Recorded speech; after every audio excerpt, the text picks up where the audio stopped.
is the concept of this show and what was so inspiring to be part of this show, sir? सबसे पहले तो ये show जो है ये मुझे मेरे बचपन की याद दिलाता है, क्योंकि ये 90s में बेस्ड है और ऑफ़र्स बहुत थे, लेकिन मैं किसी एक ऐसे शो से शुरुआत करना चाहती थी और इनफैक्ट इसके बाद भी मैं कंटिन्यू करना चाहूँगी ऐसे शोज़ में जहाँ माय हार्ट इज़ देयर और जहाँ मैं रिलेट कर सकूँ, जिससे आप बिल्कुल रिलेट नहीं कर सकते या जो कैरेक्टर या स्टोरी का हिस्सा होने में आपको मज़ा ना आए, तो वो सिर्फ करना है इसलिए आपने वो रोल कर लिया, ऐसा होता है। बट जब मुझे ये मेरी फैमिली की स्टोरी सुनाई गई और नीरजा का कैरेक्टर बताया गया, इतना रिलेटेबल था और मैं अपने बचपन में ट्रांसपोर्ट हो गई थी, तो मुझे लगा कि मैं जाऊंगी अपने बचपन के टाइम में, लेकिन एक्चुअली अपनी मम्मी का रोल प्ले करूंगी, तो it will be something interesting और बहुत ही रिलेटेबल।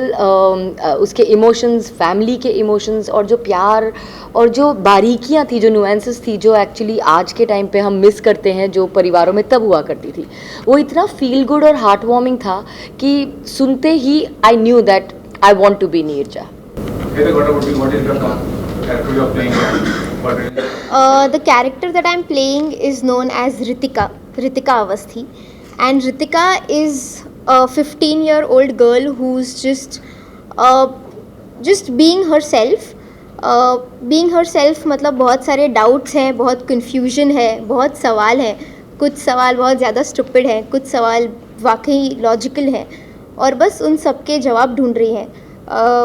कहीं चीज़ें करना चाहती हैं, कहीं चीज़ें कर नहीं पाती बिकॉज माता जी पिताजी हैं, बट या आई थिंक रितिका से काफ़ी लड़कियां, बच्चे जो 90s, क्योंकि हमारे सेट पर ही I think Juhi ma'am always says कि रितिका से मैं बहुत ज़्यादा रिलेट करती हूँ बिकॉज जब वो इस एज में थी तब उनको लगता था कि ये रितिका ऐसी बड़े सवाल होते थे उस बड़े उम्र में। सवाल होते थे होते आज तो भी है। बिल्कुल है, बिल्कुल सवाल है। बदल गए। सवाल बदल गए हैं बस। तो या दिस इज़ रितिका और मज़ा आएगा देखने में, क्योंकि हमें करने में बड़ा मज़ा आया, सो आपको देखने में मज़ा आएगा। what about your character you're playing?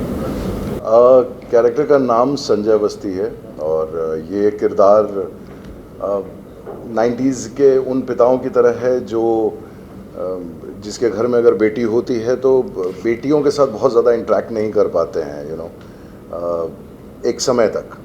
तब तक उन्हें लगता है कि उनकी पत्नी ही जो है वो अपनी बेटियों को हैंडल करेंगे या घर को हैंडल करेंगी।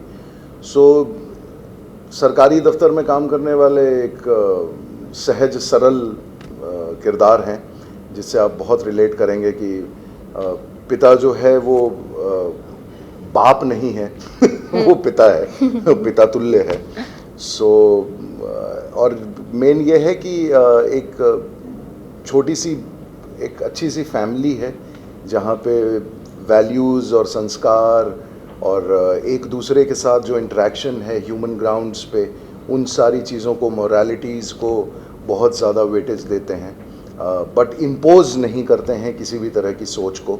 सबको फ्रीडम है अपने जीवन में सब कुछ करने का और शायद इसी वजह से ये एक हंसता खेलता परिवार है, क्योंकि सबने अपने लिए कहीं ना कहीं जगह बनाई है और सबके दिल में एक दूसरे के लिए बहुत ज़्यादा जगह है। मैम आज के दौर में शोज तो काफ़ी आ रहे हैं, मतलब OTT प्लेटफॉर्म की बात करूँ, लेकिन जब 90s की बात करूँ, ये भी 90s पे बेस्ड है, तो जो शोज आते थे वो जो लॉन्ग लास्टिंग इफेक्ट होता था दर्शकों को, जो याद रखते थे उस कैरेक्टर को या शो को, शायद आपको लगता है आज उस चीज़ में कमी थोड़ी? देखिए, समय के साथ चीज़ें बदलती हैं और जो तब था अगर वो अब नहीं है तो जो अब है वो तब नहीं था। तो change is the constant of life, इसलिए कभी आपस में उसे कंपेयर करने से अच्छा है समय के साथ चलना चाहिए और जो पुरानी यादें हैं उन्हें दिल में साथ लेकर चलना चाहिए, मैं ये मानती हूँ। ऐसे बहुत सी चीज़ें आज हैं जिस वजह से डिफरेंट तरीके से लोग जुड़ते हैं कैरेक्टर्स से, इनफैक्ट एक्टर्स से, जैसे कि सोशल मीडिया एक ऐसा टूल है जिस वजह से लोग एक्टर्स के बहुत करीब फील कर पाते हैं, उन्हें बहुत करीब से जान पाते हैं। So I don't think it will be fair अगर हम तब के कैरेक्टर्स और अब के कैरेक्टर्स या सीरियल्स को कंपेयर करें। I just feel that we should just flow with time. I feel कि टुडेज सिनेरियो कंटेंट रिच हो गए हैं हम लोग और बहुत ज़्यादा लेवल पे कंटेंट्स जो हैं हम लोग तक पहुंच रहे हैं। सो मेमोरी कहीं ना कहीं शॉर्ट होती जा रही है बिकॉज हम लोग पहले वही वाला था कि पहले टेस्ट मैच अच्छा लगता था, फिर एक टाइम पे आपको वनडे अच्छा लगता था, आज आपको 2020 अच्छा लगता है। कि we are on a very fast moving this thing, so and everything is पहले 3 सेकंड में अगर पसंद ना आए वीडियो तो स्वाइप कर दिया जाता है, आगे बढ़ो। उसमें वो मेमोरी में छपना ना, वो एक चैलेंज तो है, लेकिन मैं ये रूल आउट नहीं करूँगा कि उसका लॉन्ग लास्टिंग इम्पैक्ट नहीं होगा। ख़ास करके जैसे हमारे ही कॉन्सेप्ट में, ये मेरी फैमिली में this has a long lasting impact. अगर हम इसके फर्स्ट सीज़न की बात करें तो आज 8 साल के बाद भी लोग इसको याद रखते हैं। तो मैं तो उम्मीद करूँ, मैंने जो एक किरदार निभाया है या जूही जी ने किरदार निभाया, आज 20 साल 22 साल हो गए, मतलब 2 दशक हो गया और लोग याद रखते हैं। तो sometimes the kind of work you do, you have to just be with that work, and बाकी तो फिर वो बहता चलता है, ऐसा नहीं है कि उसकी याद ख़त्म होती है।